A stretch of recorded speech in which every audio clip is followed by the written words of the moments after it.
21 anos de idade eu me caso com um rapaz que era um pequeno empresário da cidade, que tem uma história muito linda também. E os meus pais foram no meu casamento para não ficar feio para a sociedade, porque até então eles também não conversavam comigo ainda, pelo fato de eu ter me apaixonado em Jesus. Meu casamento, então, meus pais foram. 1 ano de casada, eu fico grávida e tive um aborto de 3 meses. Passa um tempo, fico grávida de novo, outro aborto eu tive. Descobriu que eu tinha falta de progesterona e que não conseguia engravidar, nem segurar gestação alguma sem remédio para engravidar. Então, eu tomo remédio, fico grávida novamente. E com 8 meses de gestação, então eu tomo remédio, fico grávida novamente, e com 8 meses de gestação, justamente no dia que eu completo 24 anos de idade, nasce a minha primeira filha, Letícia, branquinha dos olhos azuis como o pai, linda. A minha mãe ainda era muito longe de mim, os meus pais não se aproximavam de mim pelo fato de eu estar apaixonada em Deus. E eu me lembro que a minha mãe, então, foi ao hospital porque era a primeira neta que havia chegado na casa. E neto quebranta muito o coração dos nossos avós, dos pais, né? Mamãe foi no hospital e eu me lembro que eu pensei assim, que coisa boa, que bom que a minha mãe veio aqui agora me ver a netinha, né? E eu lembro que quando a minha mãe chegou, passados uns 10 minutos, pediram a minha menina, a enfermeira me pediu a neném para dar banho na neném e me devolver para me ter alta. A minha mãe, então, sai do quarto, chama a minha mãe, entrega a neném, passa um pouquinho, a minha mãe sai do quarto, chamaram também meu marido e eu fiquei sozinha. E eu ainda falei assim para Deus, que bom que nada teve que acontecer, porque a minha mãe agora voltou a falar comigo. E ela simplesmente se negava a falar comigo. Eu me lembro que naquele momento, então, entra no meu quarto a chefe da pediatria do Hospital da Mulher em Goiânia. Aquela chefe da pediatria começou a acalentar as minhas mãos como ia me dar alguma notícia. Ela disse, mãezinha, acabou de acontecer uma fatalidade. A sua filha acabou de cair do braço da enfermeira e veio a óbito. Minha primeira filha caiu do braço da enfermeira e veio a óbito. É muito fácil você levar um bebê para casa, mas você levar um caixão é muito difícil, minha querida. Mas eu queria fazer um parêntese aqui e dizer o seguinte, lembra que a minha mãe me falava que eu ia perder um filho como ela havia me perdido para Deus?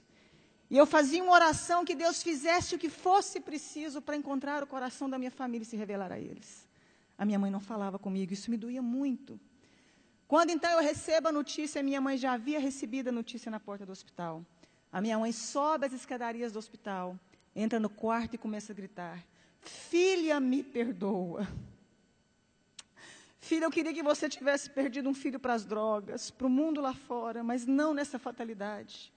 A minha mãe começa a abraçar as minhas pernas, beijar as minhas pernas. Mas foi a primeira vez que eu vi a minha mãe dizer que me amava. Foi a primeira vez que ela me deu colo.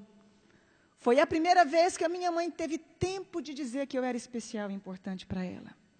Foi a primeira vez que ela pôde ouvir porque eu havia escolhido caminhar com Jesus.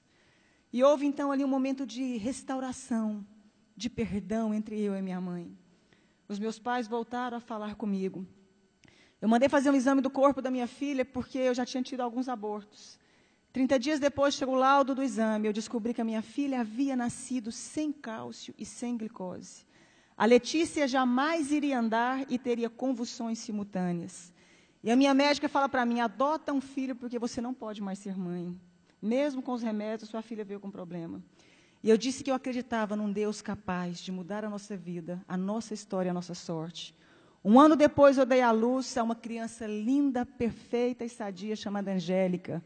Faz 11 anos mês que vem. 3 anos depois dei à luz a Annelise, tem 8 anos hoje. Mas 3 anos dei à luz ao Cirino Júnior. Todos perfeitos e sadios. Se eu acabasse aqui a minha história, você já poderia dizer que esse Deus é maravilhoso. Eu fui impedida de fazer faculdade porque eu apaixonei em Jesus. Eu lembro que eu escutava uma frase muito comum, que eu ia casar com um pé rapado e com um Zé Ninguém. Com um homem sem futuro, porque não existiam pessoas prósperas no meio que eu convivia. Me casei com meu esposo, ele era um pequeno empresário de fato. Veio o Plano Real naquela época, os meus pais perderam tudo. A minha irmã, que doutorou na Itália, foi trabalhar, não deu conta de exercer a profissão dela. Os meus irmãos todos ficaram desestruturados junto com os meus pais. E Deus levanta o meu marido com grande prosperidade. Deus começou a honrar um rapaz que até hoje tem a 4ª série colegial. E é considerado o maior empresário no ramo de carro no estado de Goiás. Deus começou a honrar o meu esposo de uma forma sobrenatural. Eu que não tive como me formar, fazer o meu curso superior, comecei então a pedir a Deus que me ensinasse a mexer com o nosso ramo de atividade. Então comecei a trabalhar com carro com meu marido. Hoje nós temos um grupo de 4 empresas de carro, temos uma fábrica que eu desenho, sonho com os modelos das roupas, acordo e desenho, fabrico, tenho uma grife com meu nome. Né? E como se não bastasse, comecei a fazer programa de televisão falando de Deus, falando de como sai de crise, falando de como superamos os momentos difíceis da vida. E aí, autodidata ainda, Deus achou que não estava bom, me fez virar escritora. Tenho 35 livros escritos, 7 deles editados, né? E sou presidente também de uma ONG chamada Mulheres que Fazem a Diferença. Eu pude entender algo na minha vida, que quando a gente acha que a gente não é ninguém, e que não tem como mais resolver a nossa história, existe um Deus capaz de fazer um milagre na sua vida. Existe um Deus capaz de mudar toda a sua história. Para terminar, os meus pais, quando perderam tudo, vieram trabalhar para nós. Meu pai trabalhou como meu motorista há muito tempo, agora eu dei um caminhão para ele trabalhar na cidade do interior, cuidando de frete. A minha mãe é a chefe da minha fábrica. Os meus irmãos um tempo trabalharam conosco. Todos eles vieram trabalhar conosco.